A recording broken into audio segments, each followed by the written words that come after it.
I'm a snob too when it comes to this. Walt Disney World will always be the best, in my opinion. I know I can't. But we haven't seen the other parks, so we don't know. I've seen Disneyland. True. And it's great. I just think Tokyo Disney is good. Why would you want a land when you can have a world? I don't know. I've already caused controversy. Moving on. Moving on.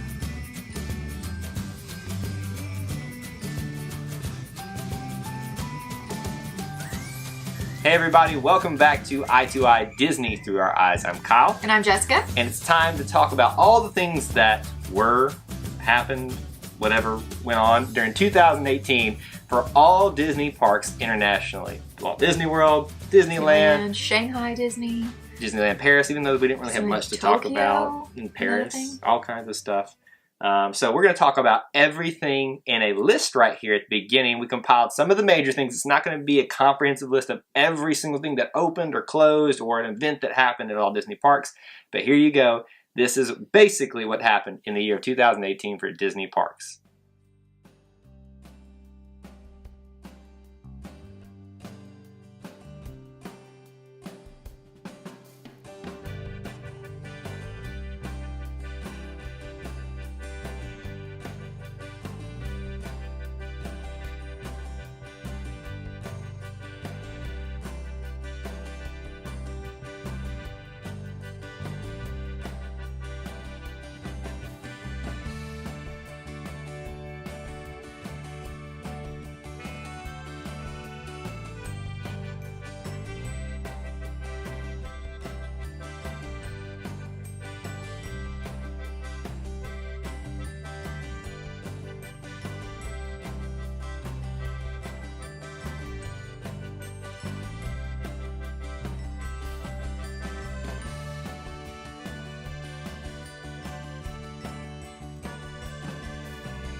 So that is our list of all the things that happened for all the Disney parks internationally. So now we thought that it would be fun to talk about five-ish. Sometimes we're going to say it's five, but I feel like it's never five. Sometimes I'm going to think of something else. We're going to talk about the top 5 things from 2018 Disney parks wise that stuck out to us, and we tried to spread the love over world, multiple parks. Land, multiple parks. You know, because we don't want we are strictly a Walt Disney World couple right now. We want to be well-rounded on this channel. So. We don't want to just be that. We want to go to all the Disney parks. Here's the thing. Kyle just doesn't like to fly. I'm a snob, too, when it comes to this. Walt Disney World will always be the best, in my opinion. I know I can't. But we haven't seen the other parks, so we don't know. I've seen Disneyland. True. And it's great. I just think Tokyo Disney is good. Why would you want a land when you can have a world? I don't know. I've already caused controversy. Moving on. Number 1 for us. Let's start at the beginning of the year. Okay. This is one of my favorites. Disney's Animal Kingdom celebrated its 20th anniversary. So here's the thing. I didn't realize it was that young.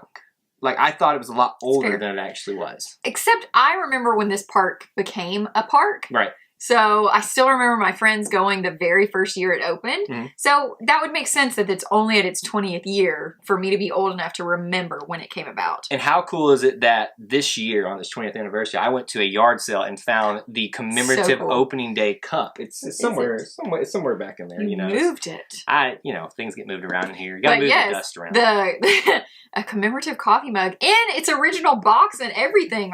What in the world? That was so cool. 20th anniversary. And I struggle with ranking my parks, but this one, even only at 20 years old, is just one of my favorites. Well, those of you that have gotten to know me on this channel, you know that I'm an animal person.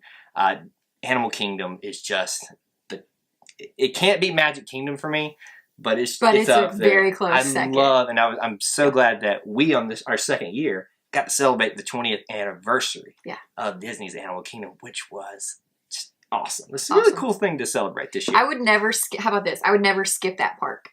Yes. If we went and only had a couple of days, I would never skip Animal Kingdom. That's a fair point. I can make peace with that. Let's move on to another thing. Okay. Here. June 30th saw a very exciting time for Hollywood Studios, which has been, let's say, a little lackluster the last couple of years, just because they've been stagnant. They've been losing things more than they've been gaining things. Correct. So that's fair. They've been doing a lot of pop-up things to like fill time while you're there. It was nice for them to finally get something brand new and tangible to go walk around, see, smell, experience. Boy, did they. Toy Story Land opens on June 30th at Disney's Hollywood Studios. It also marked the closing of Pixar Place, which we've come to know and love as location of Midway Mania. Yeah. But what a cool land. This was worth it. This is by far the best thing that I've seen since we've been doing this channel that they created, that we've got to experience ourselves. Best well-themed? The theming is perfect? Nope, I take that back. I'm sorry. Pandora. I don't know what I was thinking. That's true. Ooh. Okay, best Hollywood Hollywood what land. We said. Best Hollywood land. But still, the theming is awesome. The music, the restaurant, everything in there, you feel like you're really in Andy's backyard. Right. You feel very small because everything else is huge. I loved it. And I couldn't believe that even when we went in October, that the crowds were still insane. They are still insane. Yes. Even now. I saw pictures the other day. I cannot believe it. It's insane. So if you're going to go, just be prepared. I love this land. It is a testament to what Imagineering can do, even if it's not an original idea. If it's an intellectual property, thank you, Jessica, that they already have, but they can still be so creative. I love Imagineering at their best, and this is one of their best things. Also Pandora as well, as we already kind of talked about here.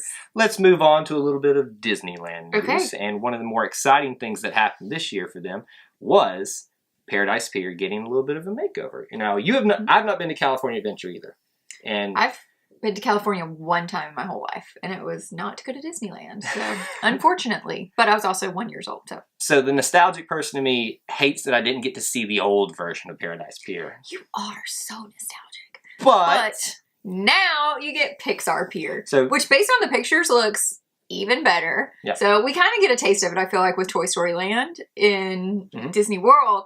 But Pixar Pier's got so much more. It's more. It's all Pixar. It's not just Toy Story. It's nice and spread out. They've got a lot of variety here. They have Inside Out, or about to have Inside Out. They've got the Incredicoaster, all kinds of stuff. Pixar Pier opens up on June 23rd this year, and honestly, I was amazed at the amount of excitement that this created out there. There were just people raving about it, from the Nom Nom cookie things from Jack Jack. Oh my gosh, you've been talking about that for like 2 days. Kyle's obsessed with these cookies, and he's never even tried them. And then Bing Bong Sweet Stuff. Now that's really cool. That was really cool. And then Incredicoaster, I can't talk today. Yeah. Overlay of the California Screamin' roller coaster. It looked so cool. So it was really interesting to watch that unfold and people's excitement generated about it. Now, with excitement means sometimes things go away as well. Yeah. There are sad things. We're going to use this to segue to a happy thing, though. Okay. On September 4th, A Bug's Land sadly closed, to much chagrin from many. It basically has a cult following. I was surprised the amount that A Bug's Land created for sorrow across social media. However, if A Bug's Life, that little show that's in Disney World, what is that called? It's Tough to Be a Bug. It's Tough to Be a Bug. If that's anything like A Bug's Land, I can understand it, because I love It's Tough to Be a Bug. Well, they had It's Tough to Be a Bug. Yes, I know they did. So you can understand why it would have such a cult following. And it's kind of that like 90s kid kind of thing. So was it still not? Yeah, I guess it was. I think it came out like in the late 90s. Yeah. But we don't want to talk about the sad part about it. It is sad. Again, the nostalgic person happy. me Give me something happy. Wished I could have seen it. But what is coming in its place, that's the significance of this, is that they're calling it the superhero land now, but it's going to be the Marvel themed land, where Spider-Man is coming to where It's Tough to Be a Bug. There's going to be a new Avengers coaster. The character's going to be walking around there. If you want me to get on a plane, this is how you do it, Disney. Even if it's just across country, give me a Marvel land. Still a long plane ride. Just give me a Marvel land in Orlando. If we could get the people across. Unfortunately, the people across the street won't let us. They're little wizards and stuff. Pew, pew. Hey, don't make fun of the wizards. We like them. Anyway, I'm super excited about it. I know you're finally getting into Marvel Land. And mainly because of Spider-Man. I like him, so. I mean, he is the man. He's cool, and I understand what he means, so. So we sacrificed the Bugs Land for an eventual Marvel-themed land, which I think is a fair trade. Yeah, agreed. I would love to see Bugs Life get a little bit more representation in the parks. Sure. Some way, somehow. I think there's still room for them to do a little bit more with it inside of Animal Kingdom. I don't know that we'll see it. Hey, there's always you never know. So let's do a little bit of international flair here. We'd like to be well-rounded here. Let's move on to one of the Asian theme parks here. And this actually touches my heart because I have a cousin who lived there. Tokyo Disneyland actually celebrated its 35th anniversary. Again, another park that I had no clue was this old. That's true. That's very true. Now that I think about that, so that's older than both of us. Wow. And... just throw it out there that I'm that old. No, I said it's older than us. We could be 20. I'm 19, actually. I'm 19. You look it. Oh, wow, that's a good one. Well, she's over here getting brownie points over here. 35 years. So, 35 years of Tokyo Disneyland. Who knew, first of all? But second of all, after we hear about Tokyo Disneyland, I think they do more and more every year to kind of make it another Disney park to go visit that's something special. Yeah. So I definitely want to go visit it, and maybe on their 40th anniversary we can go. The cool thing about this, too, is along with the 35th anniversary celebration, they kind of kicked off the whole Pixar-themed year for the parks with the addition of Toy Story Lands, and then Pixar Play. This was Pixar Play out in Tokyo Disneyland, but they had other things across all Disney parks. They kind of got it started celebrating their 35th anniversary. Again, you're going to have to be really hard-pressed to get me across the ocean over there. Disney Sea, though, looks really fun. It looks really cool. But it's awesome to celebrate milestones like this for the Disney parks, even if I have to get on a plane. But those are the top 5 things that stick out to us from the year that was in 2018. We want to know from you in the comments section below, what is your thing that happened in the Disney park that you most remember, thing that stuck out to you for 2018? Let us know down there below. What else should they do? If you haven't already, please be sure to like and subscribe to our channel. And you can check us out on Facebook and Twitter. And that's all we have for you in this edition of Eye to Eye. But until we assemble again, may the force be with you. And we'll see you real soon. Bye. She is so stinking cute! Kitty! Kitty! You do it much better than me. Could you get it together? I mean, really. You are crazy right now. Like, literally, I can't even deal with you.